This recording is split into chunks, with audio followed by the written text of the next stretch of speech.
مجھ سے ایک شخص نے کہا حضرت میرے بیٹا پکڑا ہوا ہے کان میں اس کی موبائل زیادہ دے دیجیے بتائیے کیا کہا کان میں ہوں حضرت ہاسپٹل میں ہوں اس کی کان میں اذان دے رہا ہے موبائل لگا دیتا ہوں آپ کان میں اذان دے دیجیے سوچیے ایک باپ ہے اتنا کمانے والا باپ ہے بڑی محنت و سماجت کے ساتھ ایک اولاد پایا ہے ایسے وقت میں باپ اتنا زیادہ قریب ہے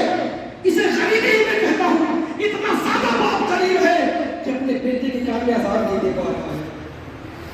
پھر ایسے لوگ اللہ پر انگلی اٹھاتے ہیں یہ طریقہ ہمارا ہو گیا ہے آج ہم نے جو راستے کو چھوڑ دیا ہے شریعت کے راستے کو چھوڑ دیا ہے یہ کہیں نہ کہیں ہمارے اندر تعلیم کا ہونا ہے ہم اگر پڑھتے تو سمجھتے باپ کی عظمت کیا ہے ہم اگر پڑھتے تو سمجھتے باپ کی عظمت کیا ہے میں تو پورے چیلنج کے ساتھ کہتا ہوں کوئی بھی ہم نے محنت کا ڈاکٹر لے آؤ انجینئر لے آؤ فلسفی لے آؤ کچھ بھی لے آؤ یار پرنسپل انجینئر لے آؤ ایل کے جی یو کے جی سے لے کر کے میٹرک تک میٹرک سے لے کے جتنے بھی اس نے کورس کر ڈالے ہو ہندوستان کے اندر یا باہر جتنے کورس اس نے کیے ہو کسی نے کورس کا ایک پیج ایک ورق ایک سبق نکال کر کے مجھ کو دکھا دو جس میں دکھایا گیا ہو کہ تم نے ماں باپ کو قتل کیا کر کوئی دکھا نہیں سکتا ہے ہائی اسکول میں بیٹا پڑھے بھائی بیٹے کو انجینئر بناؤ قرآن پڑھنا نہیں آتا مر جاؤ کہ تیرا بیٹا وہ فاتحہ نہیں مان سکتا فاتحہ کی اس کو نماز جنازہ پڑھنے کا طریقہ نہیں معلوم ہے فرماتے ہیں شخص کو دیکھا گیا کہ اپنے باپ کے جنازے میں کھڑا تھا لیکن اس نے باپ کے جنازے کی نماز نہیں پڑھی باپ کی جنازے کی نماز نہیں پڑھی ہوا کیسے وہ تو کھڑا تھا فرمایا کھڑے رہنے سے نماز نہیں ہوتی نہ اس کو جنازے کی نیت پتہ ہے نہ اس کو بتا یہ بھی نہیں پتا ہے کہ تکبیر اولیٰ میں کیا کرنا ہے تکبیر ثانی میں کیا کرنا ہے مرنے کے بعد کی دعا سو نہیں معلوم سگا بیٹا باپ کی جنازے کی نماز نہیں پڑھنے کا طریقہ جانتا سوچئے سگا بیٹا ہے جس کو تم نے بڑی نمائشوں سے بڑے آرام سے بڑے روپے خرچ کر کے پڑھایا ہے ڈاکٹر بنایا ہے میں نہیں کہتا نہ بناؤ لیکن اس کے ساتھ ساتھ قرآن کی تعلیم اتنی دو کہ مرنے کے بعد تیرے بیٹا جب مسجد میں آئے تم نے باپ کے نبی اللہ شریف پڑھ سکے جب کبھی قبرستان سے گزرے تو ایک مرتبہ قرآن پاک کی تلاوت ایک ہی آیت کی تلاوت کرتے کہتے مولا میرے باپ کو بخش دے تب تمہاری معراج ہوتی ہے زندگی کا اصل مقصد کیا ہے میرے نبی فرماتے ہیں کہ سب سے اچھا انسان وہ ہے جو زندگی میں ایک نیک اولاد چھوڑ کے جائے نیک اولاد چھوڑ کر کے جائے بیٹا کما رہا ہے بیٹے اپنی مصروفیت میں گم ہو جاتے ہیں پیسہ کمانے والے وہ گم ہو گئے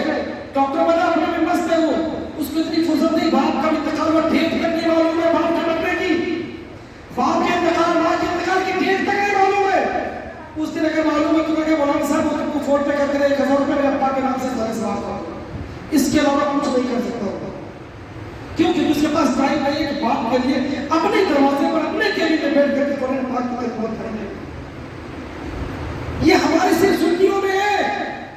ہمارے سنیوں میں کیا ہے یہ صرف اعتراض کرنا چاہتے ہیں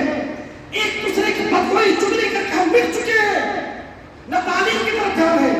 آپ غیروں کو دیکھو تھوڑا سا یہی ہے غیروں کو دیکھ کے دیکھو وہ لوگ اپنی پوری زندگی کی کمائی پورا دل صاف کر دیتے ہیں صرف تعلیم حاصل کرنے کے لیے پھر وہ ہمارے اوپر اعتراض کرتے ہیں اور ہم لوگ صرف ایک چیز میں مصروف ہیں کیا وہ بہن بیٹھ گیا ہے ان کا مذہب کو لے کے چلو حضرت سے فاتحہ کرو میں دعا کرو میں قرآن پاک کے لیے اس کے علاوہ ہمیں کچھ نہیں آتا تعلیم کہاں گئی غوث پاک کی محفل میں ہو تو کم سے کم اتنا سوچو کہ غوث پاک کی ماں والدہ جو تھی 15 پارے کے حافظ تھے